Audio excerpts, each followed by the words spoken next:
998号是殡仪馆。你玩我呢？死对于现在的我来说，没准还是个解脱呢。我身体一歪，万事皆空。做自己不好吗？不行吗？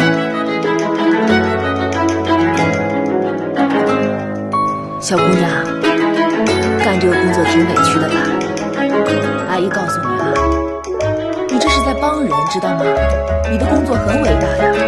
啊，你不是问我为什么把面馆开到这儿吗？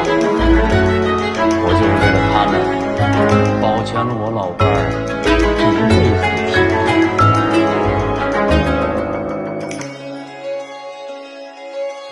维生素不能当饭吃吧？是止痛药，肺癌晚期。我最终还是没能扛过去。在生命的最后时刻，所有的恐惧和不甘，好像都化成了一种抽象而无解的遗憾。还有那么多事情没做完，我知道依然也做不完。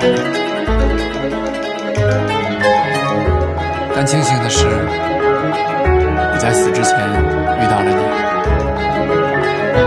虽然我知道我无法拯救你和我自己。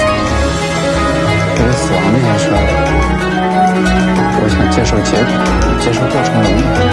现在是你死的时候，你看这个人，委屈屈的，这是怎么了？这就是死啊！就是想给这块黑漆漆的道上点一盏灯。